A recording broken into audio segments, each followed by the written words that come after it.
ತಾತನ ಸ್ಥಿತಿ ಅಂತೂ ಚಿಂತಾಜನಕ ಬಿಡಿ.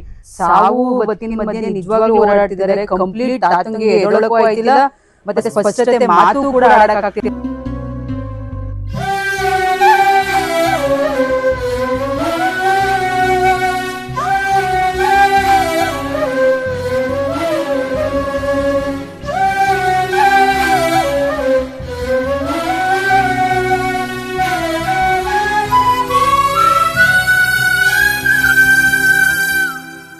ತಾತನ ಸ್ಥಿತಿ ಅಂತೂ ಚಿಂತಾಜನಕ ಬಿಡಿ.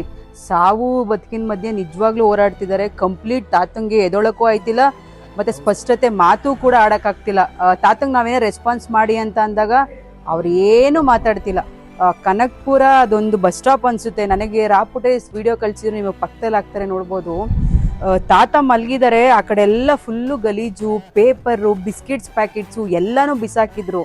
ಅದನ್ನ ನೋಡಿಸಕ್ಕೆ ನಾನು ನಿಜವಾಗ್ಲೂ ಬೇಜಾರಾಯಿತು. ಮನುಷ್ಯನಿಗೆ ಇಷ್ಟೇನಾ ಬೆಲೆ ಅಂತ. ಬದುಕಿರೋ ಅಷ್ಟು ಜನ ದುಡ್ಬೇಕು, ಹಣ, ಆಸ್ತಿ ಏನೇನೋ ಅಂತಾರೆ. ಇಲ್ಲಿ ನೋಡಿದ್ರೆ ಕಸ ಬಿಸಾಕೋ ಜಾಗದಲ್ಲಿ ಮನುಷ್ಯ ಬಿದ್ದಿದ್ದಾರೆ. ನಿಜವಾಗ್ಲೂ ಬೇಜಾರಾಯ್ತು ಆ ವಿಡಿಯೋ ನೋಡಿ.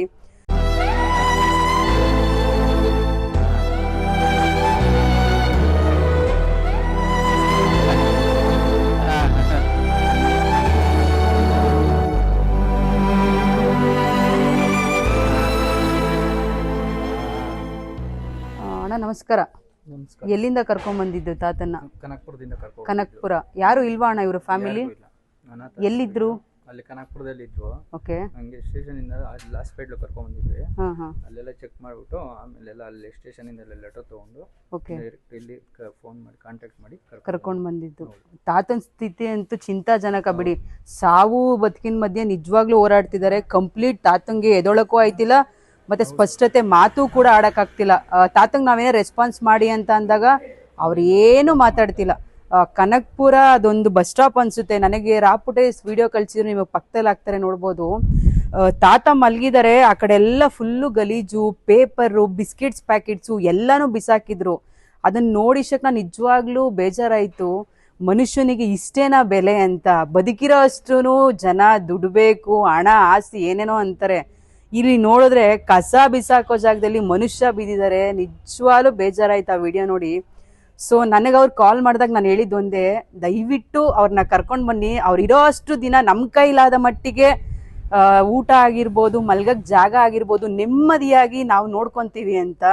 ಸೊ ಅಲ್ಲಿಂದ ಕನಕ್ಪುರ ಇಂದ ಅಲ್ಲಿನ 3 ಜನ ಯಾರೋ ನನಗೆ ಫೋನ್ ಮಾಡಿ ಅಲ್ಲಿ ನಿಯರೆಸ್ಟು ಸಾರ್ವಜನಿಕರು ಕಾಲ್ ಮಾಡಿ ತಾತನ ಸ್ಟೇಷನ್ ಲೆಟ್ರು ಮಾಡಿ ಸೊ ಆಂಬುಲೆನ್ಸಲ್ಲಿ ಕಳಿಸ್ಕೊಟ್ಟಿದ್ದಾರೆ. ತಾತನ ಸ್ಥಿತಿ ಅಂತೂ ಹೇಳಕ್ಕೆ ಆಗಲ್ಲ. ಆ ಥರ ಚಿಂತಾಜನಕ. ತಾತಂಗೆ ಎದ್ದಿ ಕೂಡ ಕುತ್ಕೊಳಕ್ ಆಗಲ್ಲ. ಸೊ ನೋಡ್ಬೋದು ತಾತನ ಪರಿಸ್ಥಿತಿ. ತಾತ ನಮಸ್ತೆ, ಚೆನ್ನಾಗಿದ್ದೀರಾ? ನೀರ್ ಬೇಕಾ ಆಂಟಿ? ನೀರ್ ಕೊಡಿ ಒಂದ್ ಗ್ಲಾಸಲ್ಲಿ.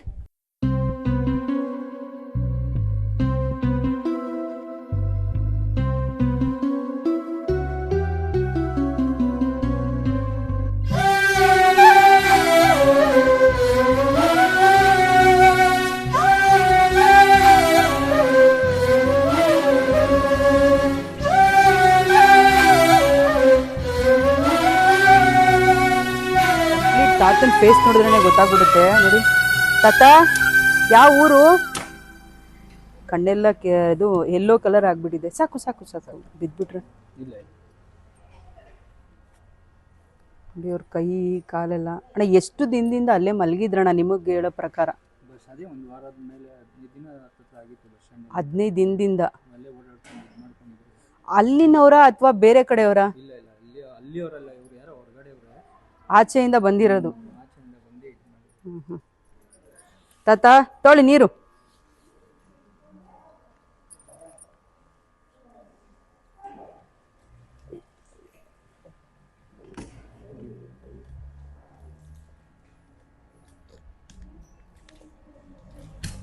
ಸಾಕಾ? ಯಾವ ಊರು ತಾತ ನಿಮ್ದು? ಗೊತ್ತಿಲ್ಲ.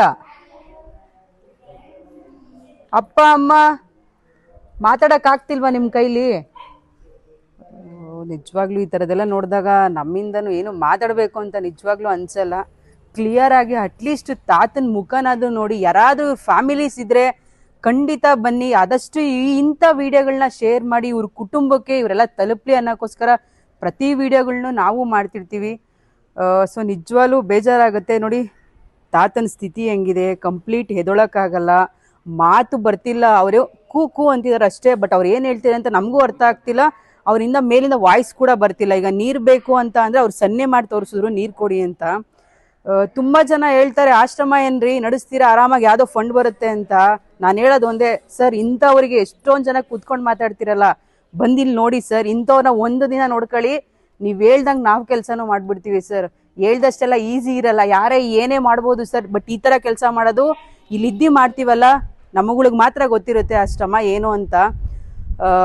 ಕೊನೆದಾಗ ಏನು ಹೇಳಕ್ಕೆ ಇಷ್ಟಪಡ್ತೀನಿ ಅಂದರೆ, ತಾತನ ಮುಖ ನೋಡಿ ಅವರ ಫ್ಯಾಮಿಲೀಸ್ ಯಾರಾದರೂ ಇದ್ದರೆ ಖಂಡಿತ ಜನಸ್ನೇಹಿ ನಿರಾಶ್ರಿತರ ಆಶ್ರಮದಲ್ಲಿ ತಾತ ಇರ್ತಾರೆ, ನೀವು ಬಂದು ನೋಡ್ಕೊಂಡು ಕರ್ಕೊಂಡು ಹೋಗ್ಬೇಕು ಅಂತ ನನ್ನ ಕಡೆಯಿಂದ ಕೇಳ್ಕೊತೀನಿ. ಕೊನೆ ಉಸಿರು ಹೋಗೋ ಅಷ್ಟರಲ್ಲಿ ಇವರ ಫ್ಯಾಮಿಲಿ ಸಿಕ್ಕಿ ಇವ್ರ ಮನೆಯವ್ರು ಸಿಕ್ಕಿದ್ರೆ ಹಬ್ಬ ಕೊನೆ ಉಸಿರು ನೆಮ್ಮದಿಯಾಗಿ ಹೋಗುತ್ತೆ ಅಂತ ನನ್ನ ಪ್ರಕಾರ ಹೇಳ್ತೀನಿ. ಸರ್ ಅಣ್ಣ ಬನ್ನಿ, ನಿಮಗೂ ಧನ್ಯವಾದಗಳನ್ನ. ಅಲ್ಲಿಂದ ತಾತನ ಸೇಫಾಗಿ ಕರ್ಕೊಂಡು ಬಂದಿದ್ದೀರಾ. ಗೊತ್ತಾ ನಮ್ಮ ಆಶ್ರಮ ನಿಮ್ಗೆ? ನೋಡಿದೀರಾ? ಹೇಗಿದೆ ಆಶ್ರಮ? ಚೆನ್ನಾಗಿದೆ ಆಶ್ರಮ, ಎಲ್ಲರಿಗೂ ಹೆಲ್ಪ್ ಮಾಡ್ತಾರೆ, ಅದೊಂದೇ ಚೆನ್ನಾಗಿದೆ. ತಾತನ ಇಲ್ಲಿ ಕರ್ಕೊಂಡ್ ಬಂದಿರೋ ತಾತ ಚೆನ್ನಾಗಿರ್ತಾರೆ ಅಂತ ಅನ್ಸುತ್ತಾ? ಅನ್ಸುತ್ತೆ, ಚೆನ್ನಾಗಿ ಆಗ್ತಾರೆ, ಆಗ್ಲಿ ಚೆನ್ನಾಗಿ. ಥ್ಯಾಂಕ್ ಯು ಅಣ್ಣ. ಸೊ ಕನಕಪುರ ಸ್ಟೇಷನ್ ಇಂದ ಕಳಿಸ್ಕೊಟ್ಟಿದ್ರೆ ಅವ್ರಿಗೂ ಧನ್ಯವಾದಗಳನ್ನ ತಿಳಿಸ್ತೀನಿ. ಆದಷ್ಟು ಇಂಥ ವಿಡಿಯೋಗಳನ್ನ ಶೇರ್ ಮಾಡಿ ಇವ್ರ ಮನೆಯವ್ರು ತಲುಪೋವರೆಗೂ ಖಂಡಿತ ಇವ್ರ ಮನೆಯವ್ರು ಬರಲಿ ಅಂತ ಹೇಳಕ್ ಇಷ್ಟಪಡ್ತೀನಿ. Thank you.